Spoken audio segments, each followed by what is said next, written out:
Welcome to the tip channel. That is perfection.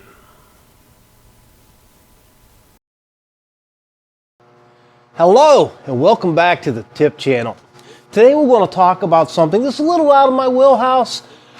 Those of you who follow my channel know that I have a cabinet shop. I build cabinets, I do remodeling, I do bathrooms, showers, plumbing, electrical, so just about everything. And I have installed my own furnaces and ductwork, but I am not an HVAC technician. The whole thing about my channel is that I'm trying to teach some young people how to do some things and what have you. So those of you who are HVAC technicians, please leave some comments down below so that we can teach some of the young people how to work with their hands. All right, for the project we're looking at today, what I'm doing is adding some additional ductwork to my home. Right now we're standing in a hallway right off of my garage, and this ceiling area, I have access to the floor joists from my garage. So what I'm going to do is I'm going to take a 8 by 12 rectangular ductwork. I'm going to slide that through the ceiling joist. Now that's going to be laying flat in this direction. And then when I hit this wall, I'm going to take this piece of ductwork and turn it this way. I'll run that along this wall, and I will take and cover that with oak. So when I get finished, it's going to look like an oak beam. And then I will cut registers into the bottom of that. That'll add some heat to this area, and also my office area is right above this, so the heat will also transfer through the floor to the office area. So that's what we're going to take a look at. But I've got a real weird transition here that I'm going to show you how I'm going to make that transition. Okay, so here's my dilemma. If I use factory-made elbows, this is the scenario that I would have. This is coming out of the ceiling, down underneath the wall. See what's happening though? The distance from here to here is 10 inches. Now this is going to direct the flow of the air down and then into my duct, so it works perfectly. But with this 10 inches in my 12-inch duct, I got a beam that's going to be 22 inches high. I don't want that. So we'll show you the scenario, what I'm looking at doing. Okay, first of all, let's take a little closer look at a pre-made elbow. Now, it's directing the airflow nice and smooth. At the same time it's doing that, it's maintaining the dimension. So here we have basically 8 1/4, and as you can see, as you turn that radius, it maintains that 8 1/4. So you're not squeezing your airflow down. We don't want that. As you can see with this one, it's going to maintain the 12 inches the whole way. Again, we don't want to squeeze the airflow, but we want to make the airflow flow instead of hitting a block. What am I talking about, hitting a block? Here's what I'm referring to as an air block. Now, I'm sure there's a scientific name for that, so somebody shout that out in the comments for me. Anyways, this is my scenario. So if I have my ceiling duct coming over, and then I have my wall duct, if I take and just cut a hole in these two and allow the air to go down into here, what's going to happen? What's going to happen is that air force is coming down and boom, it's hitting this block right here. It's got to find its way down into this with pressure and come out. So we're restricting the flow. We don't want to block it. We don't want to minimize our transfer. So how are we going to do that but not have that major offset that we were talking about? Okay, so this is my ceiling duct. What I'm going to do is that I'm going to create a 45-degree angle, but I don't want to go straight on a 45-degree angle. See, what would happen is that this is my point where I'm connecting to the other duct.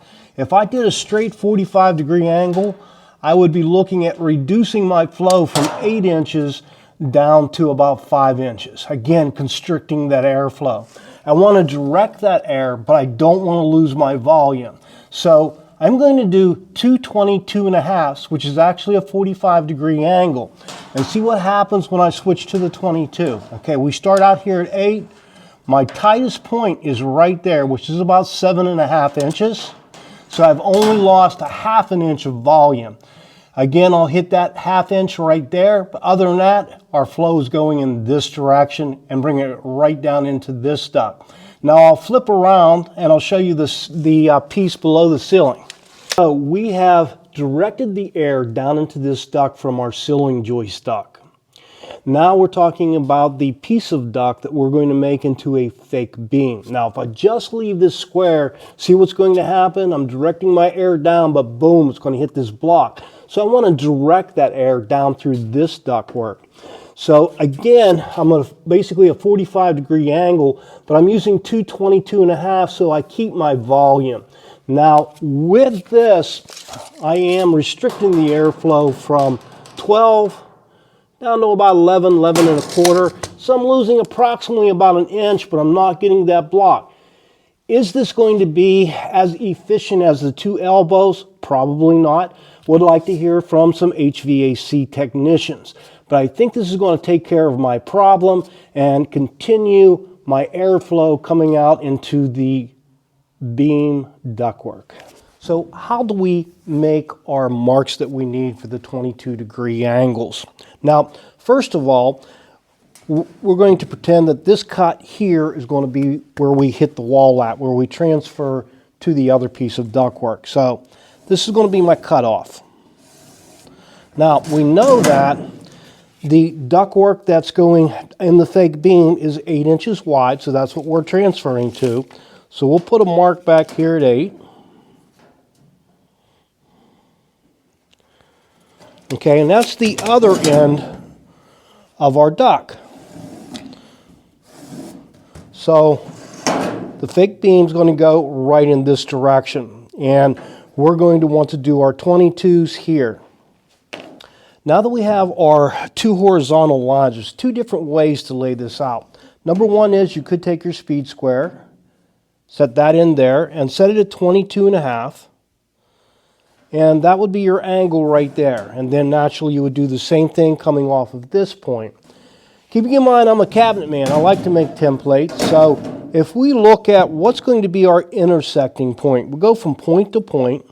This line right here should be where our 2 points line up. So I have 2 boards cut at a 22.5-degree angle. Okay, so we've lined up with our point here, our point up here, and our intersecting point. At that point, we draw our line. That's our 222.5 that we want to make our cut. Now again, this is going to intersect here, so you can see that our airflow has shrunk down to 7.5 from 8, but not a lot. Now, we need to make sure that this is exactly the same layout on the other side of the duct. So we're going to lay the duct down, take our framing square, we'll follow our 2 marks over, and these are going to be our starting points for the other side of the duct.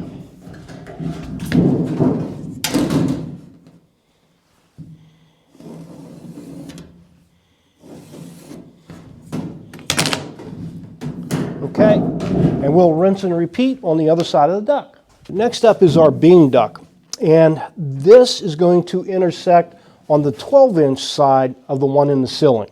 So for our beam duct, what we're going to do is, first of all, we'll pretend like this is where it's intersecting with that piece.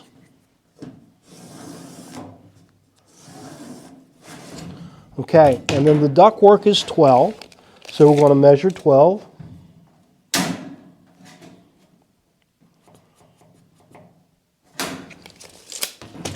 Put another horizontal line here.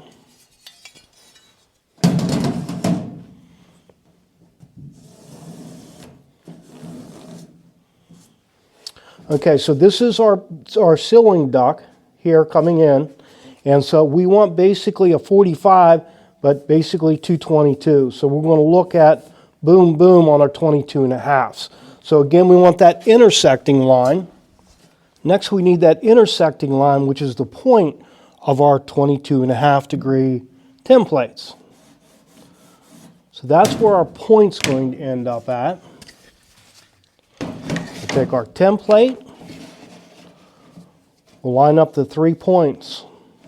The 3 points being this line, and our intersecting line.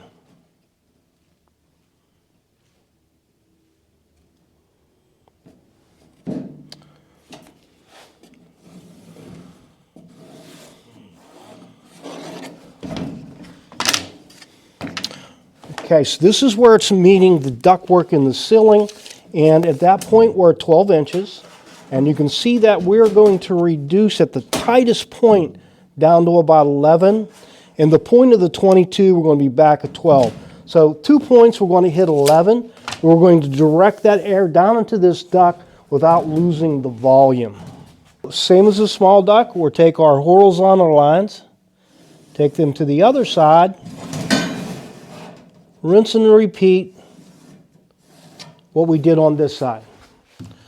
All right, I have my 2 pieces cut out, and what's best to cut them out with? Well, you can use 10 snips, left and right 10 snips. You can use power snips. You can use a hand grinder, whatever you feel comfortable with. No, I'm not a machine shop. I'm not a tinsmith. I'm a cabinet maker. But anyways, whatever you feel comfortable with. But one thing I do want to note to you, when you start cutting, put on a pair of gloves. You don't want to have to slow down the process by making an emergency room visit. Anyways, here's our 2 pieces, and I think now it'll probably make a little more sense. This is coming across the ceiling, and you can see we're directing that airflow down into our duct that we're going to make the fake beam. And then then we're directing the flow inside of the beam. So we've got our pieces cut, and now we need to pan these in. Is that a terminology? What? That has to do with gold? All right, I'll title it The Golden Duct Challenge. How about that? You kids are supposed to research this so I know what I'm talking about and it'll sound dumb. Kids. Anyways, we need to make the pans for this. And what I want to do as I make this is I'm going to do a turn down. So my dimensions, this is 6, this is 6, and the duct is 12. So we're 6, 6. I want to do a 1-inch overlap here. So this side of the metal is going to be 13 inches.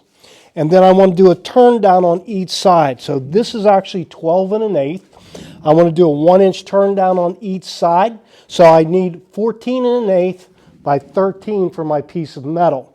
So we'll get that cut out, and then I'll show you how we're going to manipulate that to make the few bends that we need.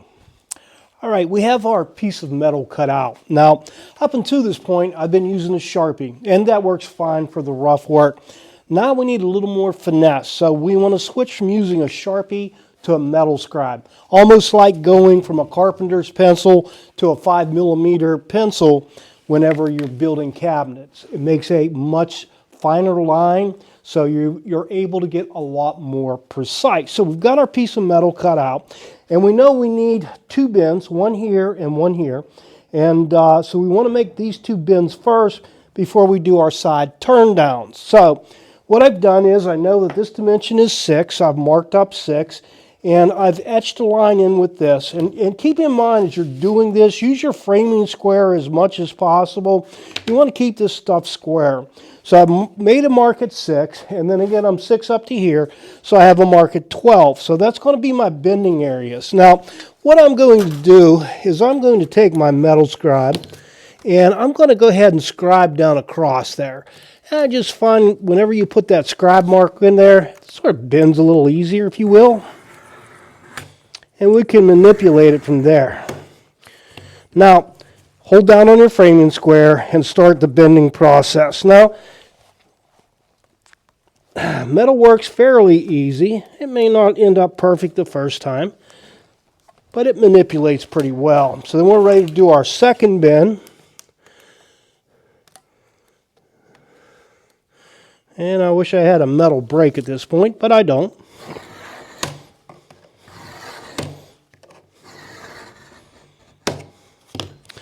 Now, for this one, I think what I'll do is you use a tool you can pick up at the home centers. It has a 1-inch, it has a 3/8, and I'll just use it to make this bend.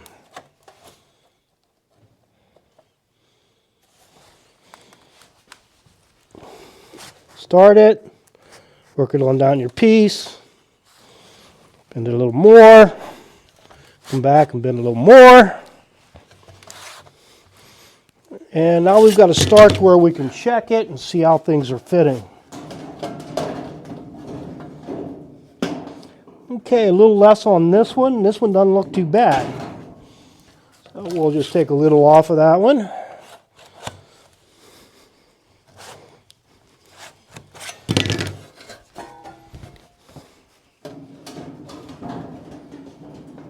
Okay, and now we're fitting well, so we're ready to do our turn downs. Now what I normally do is cut a little V where I'm intersecting the two pieces that I'm bending down. Just makes it a little bit easier. But again, we're going to use our handbrake. Now, this is 1 inch, and that's what we've left. I'm not going to mark both sides right from the get-go. I'm going to bend this side first, then I'll measure over so I can be a little more precise on my last bend. That's basically the same as what we just did on this last turn down. Just slip your handbrake on. No, not like a car. Press down and bend up.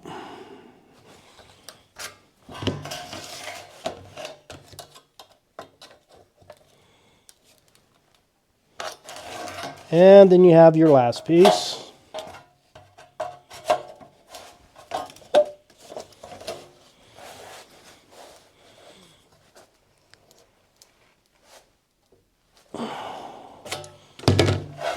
Okay, now we have our turn downs on that side. We'll measure over and do our last turn downs.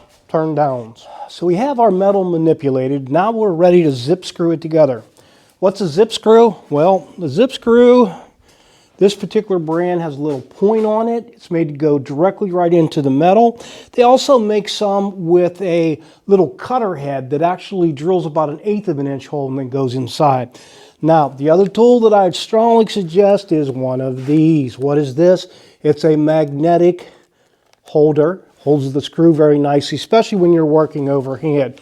And it's got 1/4 inch on this side, and it's got 5/16 on this side. So, if you don't have one of these, stop what you're doing and run out and grab one at your place that sells ductwork. They have them. All right, so we'll zip screw this together, and then we'll add some tape. And then we'll come back and show you what it looks like complete. We have our piece done now for the floor joist area. And naturally, we still need to make our pan for our piece in our fake beam area. Is it really necessary to tape all this? Meaning that I'm going to be in a floor joist, I'm dropping down into a fake beam, I'm going to insulate where I go from the garage into the ceiling joist. So where's the air going to go?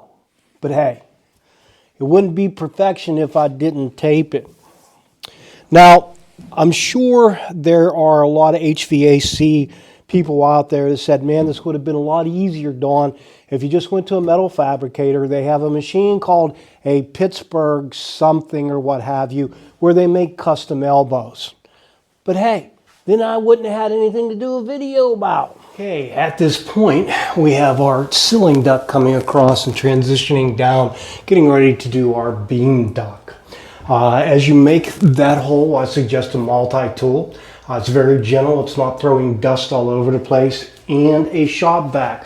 Hold the nozzle right next to this so it's sucking the drywall dust at the same time, especially if you're doing this in your own home. Keep in mind, you got to live with her tonight.